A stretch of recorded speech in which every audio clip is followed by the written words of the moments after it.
쉽고 빠른 데이터 학습, 근데 시각화를 곁들인 이라는 주제로 발표를 하게 될 안수빈입니다. 그래서 오늘 주제는 이 데이터 사이언스, 이런 데이터 관련된 공부들이 너무 어렵다고 느끼시는 분들에게 데이터 시각화로 공부를 해보면 어떤가요? 라는 제안을 하기 위해서 제가 발표를 준비를 해봤습니다. 그래서 이 시작 전에 제 소개를 간단히 하자면 저는 현재 서울대학교 휴먼 컴퓨터 인터랙션 연구실에서 석박 통합과정을 진행 중이고요. 데이터 사이언스 컴페티션 플랫폼인 케글이라는 사이트에서 노트북 그랜드마스터를 국내 최초로 달성을 했고 지금 세계 10위에 있습니다. 그리고 이제 케글 코리아라는 커뮤니티와 데이터 비주얼레이션 코리아라는 커뮤니티를 운영을 하고 있고요. 최근에는 이제 네이버 부스트캠프 AI 테크 1기, 2기에서 데이터 시각화 강의를 담당했습니다. 그래서 제가 이 발표를 준비하게 된 이유는 많은 이제 시작자들이 문제 해결 자체만이 데이터 사이언스의 전부라고 생각을 하는 것 같아서 준비를 해봤습니다. 예를 들면 어떻게 더 성능을 높일 것인가, 어떻게 속도 개선을 할 것인가, 아니면 어떤 모델을 사용을 해야 될까. 그래서 이 데이터라는 것에 대해서 어려운 개발의 영역이라고만 느끼는 분들이 되게 많더라고요. 그럼 이제 제가 반문해 보겠습니다. 과연 이것에 있어서 개발이 전부일까요? 아니면 이 데이터가 어렵기만 할까요? 제가 생각했을 때는 그건 아니라고 생각을 합니다. 사실 이 데이터가 중요해진 이유는 저희가 이 데이터에서 가치를 찾고 그 가치를 서비스화 시키면서부터 되게 중요해졌는데요. 그럼 저희는 이 데이터에서 가치를 찾기 위해서 어떤 질문들을 해야 되는지가 더 중요하다고 생각을 합니다. 그럼 이제 이런 소통들을 해야겠죠. 예를 들면 어떤 문제를 데이터로 풀어낼 것인가? 기존에는 왜 데이터로 풀어내지 못했는가? 그런 질문들을 해야 되고, 두 번째로 어떻게 보면 의사결정권자들에게 이제 이런 것들을 설득을 해야 되죠. 왜 이 문제를 데이터로 풀어내는 것이 중요한가? 이 문제를 해결하면 어떤 의미를 가지는가? 그런 것들이 이제 질문을 할 수 있어야 될 거고요. 그 외에는 어떻게 데이터를 수집할 거고 어떤 데이터들을 수집할 것인가, 여기에 드는 코스트가 어느 정도인가, 이런 질문들과 최종적으로 이 데이터로 문제를 해결했을 때 이 결과가 얼마나 좋은 결과인가, 그리고 이제 이 문제를 어떻게 서비스로 만들 것인가, 이런 질문들도 할 수 있어야겠죠. 그래서 이런 질문과 이 질문에 해당하는 답변, 그런 것들이 이제 데이터 시대에 필요한 데이터 소통 능력이라고 할 수 있는데요. 이제 이런 것들을 줄여서 데이터 리터러시라고 표현을 합니다. 데이터 리터러시라는 거는 이 데이터를 건전한 목적과 윤리적인 방법으로 사용한다는 전제하에 현실 세상의 문제에 대해 끊임없는 탐구를 통해서 질문하고 답하는 능력입니다. 앞서서 말했던 질문들을 좀 더 순서대로 체계적으로 만들어 놓은 것인데요. 이제 이것은 2020년도에 하버드 리포트에서 6가지 정도로 데이터 리터러시를 정의를 했습니다. 그래서 첫 번째부터 보면 좋은 질문을 할 수 있는 역량, 아까 전에 말했던 어떤 문제를 풀어낼 것인가에 대한 질문을 할 수 있는 역량이 필요하고, 두 번째로는 필요한 데이터를 선별하고 검증할 수 있는 역량. 그냥 데이터만 쌓고 그냥 데이터 쌓은 것에서 의미를 찾는 게 아니라 이 데이터를 받는 과정부터 이 데이터가 좋은 데이터인지 아니면 어떻게 퀄리티를 높여야 되는지 이런 것들을 할 수 있는 선별과 검증의 역량이 있고요. 그 다음에는 이 데이터를 받았을 때 이 데이터를 여러분들이 모델링을 하거나 분석을 해서 이 해석 역량을 기반으로 유의미한 결론을 만들어내는 것. 예를 들면 이렇게 했을 때 좀 더 좋은 효과가 날 것이다. 이렇게 하면은 오히려 악효과가 날 것이다. 이런 역량이 있어야 되고요. 이런 해석 능력을 바탕으로 할 때 가설 기반으로 A/B 테스트, 이제 이 A/B 테스트란 거는 어떤 조건을 했을 때와 안 했을 때 이렇게 구분을 해서 이 능력이 과연 향상됐는가를 검증하는 방법론인데요. 이 데이터를 가설 기반으로 A/B 테스트해서 결과를 판별할 수 있는 역량이 필요한 거죠. 그 다음으로는 이 열심히 저희가 데이터를 만지고 나서 의사결정자들에게 이 데이터에 대한 결과를 보내줘야 되겠죠.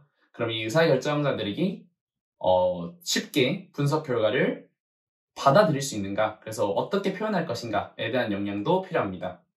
마지막으로는 이 의사결정자들이 받아들이기 쉽게 데이터를 스토리화해서 이 스토리텔링을 통해서 의사결정자들이 전체적인 흐름과 이 분석 결과에 따라서 실행까지 이제 이끄는 그런 역량까지 필요합니다. 그래서 저는 이 데이터 시각화를 추천하는 이유 중 하나는 이 데이터 리터러시 역량을 다방면에서 키울 수 있는 게 데이터 시각화이기 때문에 추천을 하는 겁니다. 근데 이제 데이터 시각화를 공부한다는 게 어떤 거냐? 그래서 데이터 시각화를 공부해보지 않은 입장에서는 이런 질문을 할 수가 있어요. 데이터 시각화? 그냥 차트 그리는 거 아닌가요? 또는 데이터 시각화 공부가 뭐죠? 그냥 더 이쁘게 그리는 거 아닌가요? 라고 할 수 있는데 이 데이터 시각화의 정의만 보더라도 저희가 이걸 공부하면 데이터 리터러시 역량이 키워진다는 걸 알 수가 있습니다. 그래서 이 데이터 시각화 정의를 좀 살펴보면은 물론 다양한 정의가 있겠지만 제가 거기에서 좀 축약해서 가져왔습니다. 데이터를 필요에 맞게 시각적 요소로 변환을 해서 이해하기 쉬운 결과물로 전달한다. 뭐 똑같은 말 아니에요? 라고 하겠지만 이거를 좀 나눠서 살펴보도록 하겠습니다. 저는 크게 이 데이터 시각화에 대한 정의를 3가지 포인트로 보는데요. 첫 번째는 데이터를 변환한다는 겁니다. 결국에는 이 데이터 시각화도 데이터를 불러오고 이를 필요에 맞게 전처리해서 변환하고 이런 과정들이 필요하기 때문에 전반적으로 이 데이터를 마주하는 순간들이 상당히 많고 이것을 하면서 데이터에 대한 시각이 되게 늘어납니다. 두 번째로는 필요에 맞게 이해하기 쉬운 결과물로 전달한다는 포인트가 있는데 이거는 어떠한 목적에 따라서 어떠한 결과물을 만들 것인가에 대한 어떤 연결점, 문제와 문제 해결에 대한 그런 연결 포인트들, 그리고 어떻게 전달할 것인가 이런 전반적인 데이터 역량들을 기를 수 있고 독자나 청중들에 맞춰서 이런 결과물들을 만들어야 되기 때문에 스토리텔링에 대한 역량도 함께 기를 수가 있죠.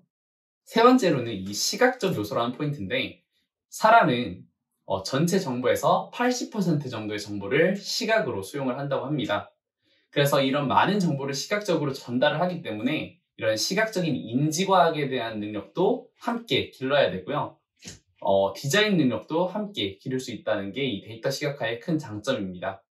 그래서 앞서서 말했던 데이터 리터러시 한 6가지 중에서도 한 3, 4가지 정도를 포함하고 있는 게 데이터 시각화라고 보시면 돼요.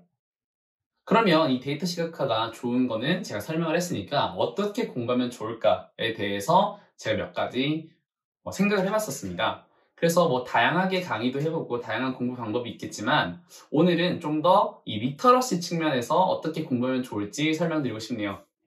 그래서 저희가 초등학교 때 듣기, 말하기, 쓰기, 저는 말하기, 듣기, 쓰기라고 기억을 하는데 이런 과목을 배웠죠. 그래서 데이터 시각화도 마찬가지로 읽기, 쓰기, 말하기 측면에서 공부를 할 수가 있습니다. 그래서 어떻게 시각화를 데이터 관점에서 읽을 수 있을까? 두 번째, 어떻게 데이터를 시각화로 쓸 수 있을까? 세 번째, 어떻게 이 시각화로 만든 결과물을 전달할 수 있을까? 이 시각화로 결과물을 만들었는데 어떻게 원하는 내용을 담아서 전달할 수 있을까? 이게 크게 3가지로 볼 수 있는데 물론 이 읽기, 쓰기, 말하기를 명확하게 구분하는 공부 방법은 없지만 전반적인 흐름을 제가 이번에 설명해 드리도록 하겠습니다. 그래서 첫 번째로 시각화를 공부할 때 중요한 거는 어떠한 요소가 있느냐인 겁니다. 그래서 크게는 이 시각적 요소에는 3가지가 있습니다. 1차원, 2차원, 3차원, 0차원도 있네요. 점이 있으니까. 그래서 기본적으로 시각화는 2차원 화면상에서 이루어지기 때문에 점, 선, 면으로 구성이 되고요. 점 같은 경우에는 표현할 수 있는 게 데이터 한 개를 의미합니다. 이 점 하나들이 데이터로 표현이 될 수 있고 점과 점을 연결했을 때 선이 생기겠죠. 이 선이 데이터의 흐름, 데이터의 관계를 표현할 수가 있고요. 이 점을 늘렸을 때 어떤 면적을 만들 수 있겠죠.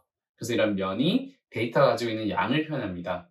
그래서 데이터의 객체, 그 한계를 표현하느냐, 관계를 표현하느냐, 그 데이터가 가진 양을 표현하느냐, 이 3가지의 기준점을 보고 데이터 시각화를 읽으면 됩니다. 근데 과연 이 시각화의 기본 요소가 이게 끝인가? 라고 하면은 이 각 요소를 바꿀 수 있는 채널이라는 게 존재합니다. 그래서 이 채널이라는 건 뭐냐면 각 점, 선, 면이 있을 때 어떤 부분들을 조정할 수 있느냐에 대한 내용인데요. 크게 한 7가지에서 8가지 정도를 조정할 수 있습니다. 예를 들면 위치를 조정할 수 있겠죠. 좀 더 왼쪽으로 가느냐, 좀 더 오른쪽으로 가느냐. 그리고 색이 있습니다. 빨간색으로 하느냐, 초록색으로 하느냐, 이런 색도 있고요. 모양, 삼각형, 사각형, 동그라미. 그런 오징어 게임에 나오는 모양 같이 구분을 할 수도 있고, 기울기, 길이, 면적, 부피 등 다양한 표현을 사용할 수 있습니다. 근데 이런 것들이 얼마나 중요한 요소인가는 쓰면서부터 이제 읽는 관점이 아니라 쓰면서부터 되게 중요해지기 시작하는데 그냥 말로 하면은 뭔가 설명으로 적으면 체감을 하지 못할 것 같아서 예시를 가졌습니다. 지금 이 시각화라고 해야 되나요? 이 그림에서 Z의 개수를 세보세요. 아마 빠르게 세기 어려울 겁니다. 반면에 빨간색을 세보세요라고 하면은 많은 사람들이 쉽게 셀 수가 있습니다. 그래서 시각화에서는 위치냐, 색이냐, 모양이냐에 따라서 강조되는 부분이 확실하게 다릅니다. 예를 들면 색으로 구분을 하면 사람들이 구분을 하기 제일 쉽죠. 근데 모양으로도 정보는 줄 수가 있습니다.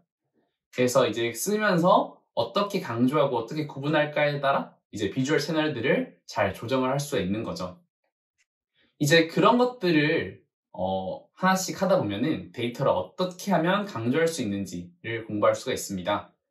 그래서 많은 사람들이 이 무지개 컬러가 되게 예쁘다고 하지만 실제적으로 정보를 전달을 할 때는 오른쪽 같이 최대값에는 빨간색, 최소값에는 파란색 이런 식으로 강조를 하고 구분을 하는 게 훨씬 더 좋겠죠. 그래서 이런 다양한 사례들 그리고 다양한 목적에 따라서 강조하는 그런 연습들을 하면 시각화에 대한 역량이 조금씩 쌓일 수가 있습니다. 근데 이렇게 점선면 그리고 그 요소들에 대한 중요성만 알면 쓸 수 있는가? 그게 아니겠죠. 기본적인 방법론에 대해서도 알아야 됩니다. 이 시각화라는 건 언제나 목적이 분명히 존재합니다. 무엇을 볼 것이고 무엇을 보여줄 것인가에 대해서 목적이 확실한데요. 이 목적의 대표적인 것, 이 정보 시각화라고 불리는 것에 대한 목적은 다음과 같은 목적들이 있습니다. 첫 번째, 비교가 있겠죠.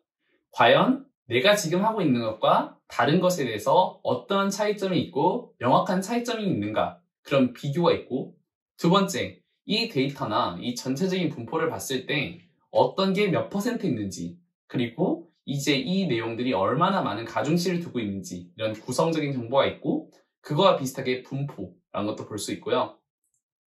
좀 더 시기열 데이터 쪽으로 가보게 된다면 경향성이 있겠죠. 예를 들면 비트코인이 어떤 경향성을 띠고 있는가, 과연 주식이 어떤 경향성을 띠고 있는가, 이런 데이터가 있을 거고요. 이제 산정도의 예시를 봤을 때는 지금 제가 예시로 가져왔는데 어떻게 데이터가 그룹지어서 존재하는가, 또는 데이터와 데이터 간에 어떠한 큰 갭이 존재하는가, 그리고 데이터가 어떠한 예외가 존재하는가, 이런 기본적인 정보들을 볼 수가 있습니다. 그래서 이런 목적 자체를 봤을 때 산정도, 이렇게 이제 점으로 찍어서 표현하는 산정도, 그리고 선으로 표현하는 꺾은 선 그래프, 선 그래프라고도 불리고요. 그리고 이제 막대 그래프, 이 세 가지만 있더라도 여러분들이 가지고 있는 대부분의 목적은 달성할 수 있습니다. 이런 비교, 구성, 분포, 경향성 등등. 그럼 이제 기본적인 방법론만 하면 되느냐? 하지만 이 데이터 시각화라는 거는 분명 시각적인 재미가 존재하고 조금 이 디테일에 따라서 전달할 수 있는 게 되게 많기 때문에 이런 기본적인 방법론을 학습한 이후에는 시각화의 다양한 방법론을 학습하는 게 중요합니다. 그래서 지금 이제 이거는 데이터비즈 프로젝트라는 사이트에서 가져온 시각화의 예시인데요. 한 100개가 넘는 시각화. 지금 제가 가져온 것만 120개인데 사이트에 조금 더 있습니다. 그래서 시각화의 방법론만 하더라도 100가지, 200가지, 300가지가 넘거든요. 그래서 여러분들이 적재적소로 사용하기 위해서 다양한 예시를 읽어보고 여러분들이 필요할 때마다 사용하는 게 가장 좋습니다. 그러면 저런 100가지 넘는 시각화를 어떻게 하면 쓸 수 있나요? 라고 한다면 제일 중요한 건 이제 어떤 도구를 쓰느냐겠죠? 여기서 이제 많은 분들이 포기를 하는데 꼭 코딩을 해야 되는가? 제가 그 컴퓨터 안에 한 10년간 담을 쌓았는데 꼭 코딩을 해야 되는가요? 라는 질문도 많이 받았는데 그것만은 아닙니다. 엑셀도 충분히 시각화들을 많이 제공을 하고 있어서 엑셀만으로도 데이터 사이언스를 하시는 분들이 계셔요. 데이터 분석, 통계 분석들은 다 데이터 이런 엑셀에서 가능하기 때문에 엑셀만으로도 충분하다고 저는 생각을 하고요. 조금 더 커스터마이즈된 시각화를 하고 싶다라고 하시는 분들 중에서 코딩이 어려운 분들에게는 이 GUI, 그래픽으로 할 수 있는 시각화들이 있잖아요. 태블로나 파워 BI나 등등 최근엔 또 여러 가지가 나오고 있는데 그런 걸로 시각화를 학습하는 것도 좋고, 만약에 내가 좀 더 머신러닝이나 아니면 데이터 분석 쪽으로 좀 더 코딩의 역량을 기르고 싶다라고 하시는 분들에게는 파이썬이나 R 이제 이런 것들을 추천을 합니다. 파이썬을 한다면은 매트플롯라이브 라이브러리, 시본, 플로틀리 그런 라이브러리들을 함께 사용할 수 있고, R은 ggplot 이런 시각화 라이브러리를 사용할 수가 있겠죠. 만약에 웹사이트나 뭐 앱에서 사용하고 싶다라고 한다면 D3나 다양한 자바스크립트 라이트를 사용하면 됩니다. 그래서 이제 코딩이 중요한 게 아니고 도구가 중요한 게 아니고 어떠한 목적, 어떤 타겟에 사용을 하느냐를 판단을 해서 여러분들이 이렇게 시각화 도구를 선택하시면 됩니다. 이 도구가 제가 상관이 없다고 하는 이유 중 가장 큰 이유는 뭐냐면 이 과정에서 자연스럽게 여러분들은 데이터를 반복적으로 접하게 됩니다.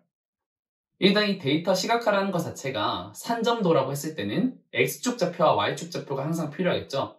그런 식으로 원하는 형태로 데이터를 계속 만들어야 하기 때문에 여러분들이 데이터를 반복적으로 접하고 필요한 연산을 진행할 수밖에 없어요. 예를 들면 각 집단의 평균을 막대 그래프로 그리고 싶다라고 하면은 두 가지 과정을 진행을 해야겠죠. 첫 번째는 원하는 기준으로 묶는 작업과 평균을 연산하는 것. 또 다른 경우에 3차원 데이터를 2차원 데이터로 다루고 싶다라고 하면은 데이터 분석 기법, 머신러닝 기법의 차원 축소, PCA라던가 TSN이나 UMAP 이런 기술들을 사용을 해야겠죠. 또 데이터가 하나는 0에서 1 사이의 값을 가지고 하나는 0에서 만 사이의 값을 가지는 그런 서로 다른 스케일 데이터를 다루는데 산점도를 그리고 싶다라고 하면 표준화, 정교화를 해야겠죠. 그럼 이제 그럴 때 스케일링에 대해서 공부를 할 수가 있습니다. 그래서 코딩을 하지 않아도 여러분들이 자연스럽게 컴퓨테이셔널 띵킹을 하게 돼요. 그래서 데이터를 반복적으로 만지고 어떤 과정을 선행을 해야 되는가 그런 것들을 반복하면서 데이터에 대한 기본적인 역량들을 향상시킬 수가 있는 거죠. 그리고 이제 이렇게 쓰다 보면은 과연 어떠한 독자에게 어떠한 시각화가 적합한지를 학습할 수가 있는데요. 다양한 종류가 있습니다. 그래서 그런 적절한 방향성에 대해서 크게 4가지 정도 예시를 가져왔는데요. 첫 번째로 이제 데이터 엔지니어를 본인이 데이터 엔지니어가 될 수도 있지만 데이터 엔지니어들에게는 어떤 시각화가 중요한가라고 하면은 최대한 많은 정보를 객관적으로 받을 수가 있어야겠죠. 그러면 다방면에서 데이터를 살펴보는 어떤 탐색적 데이터 분석에서 나오는 데이터 시각화가 필요합니다. 이 탐색적 데이터 분석 자체가 시각화는 아니지만 그 차례대로 다방면에서 데이터를 분석하는 방법을 탐색적 데이터 분석이라고 하거든요. 그 과정에서 나오는 시각화들을 데이터 엔지니어들에게 전달하면 그분들이 자신만의 인사이트를 얻을 수가 있겠죠. 두 번째로 이제 이런 엔지니어가 아니라 그냥 결과물을 보고 인사이트를 빨리 얻고 싶어하는 사용자가 있을 수 있습니다. 예를 들면은 이제 대시보드를 사용하는 사용자들인데요. 사용자가 탐구를 하면서 그 자체에서 인사이트를 얻게 하는 그런 과정이 필요하다면 인터랙티브한 대시보드를 제공을 해주면 되고요. 만약에 이 시각화를 통해서 사람들한테 어떤 인식을 개선을 하고 싶다. 예를 들면 코로나가 위험하다. 여러분들이 돌아다니면 코로나가 더 많이 위험해질 수 있다. 코로나 사태가 더 위험해질 수 있다. 이런 것들을 보여준다면 미적인 요소, 위험하다는 걸 표현하기 위해서 빨간색을 표현한다던가 절벽을 표현한다던가 다양한 걸 표현할 수 있겠죠. 그런 미적인 요소와 처음 보는 독자들도 이해할 수 있는 다양한 좀 충분한 설명 그런 것들이 포함된 인포그래픽으로 전달을 할 수도 있습니다. 그리고 마지막으로는 이제 의사결정자, 어떻게 보면 저희의 상관 이런 분들에게 좋은 결과를 강조할 때는 다양한 선택지를 주는 것보다는 여러분들이 만들어낸 가장 좋은 결과물을 전달하는 게 가장 좋겠죠. 그럴 때는 인터랙티브한 요소를 다 빼고 최대한 정적이고 강조된 부분이 강조된 정보 시각화를 전달하는 게 가장 중요합니다. 그래서 이렇게 데이터 시각화를 하다 보면은 어떻게 데이터를 만질 것인가 그리고 어떤 사람에게 어떻게 전달할 것인가에 대해서 고민을 많이 하게 되면서 데이터에 대한 역량을 쌓을 수 있는 거죠. 이제 여기서 조금 더 나아가면은 이 데이터 시각화가 얼마나 구조화되어 있는가. 이 구조화라는 거는 다양한 요소가 있지만 이제 오른쪽에 있는 거는 벤 슈나이더맨의 비주얼레이션 멘토라라는 건데요. 데이터 시각화를 어떻게 구성하면 좋냐에 대한 얘기입니다.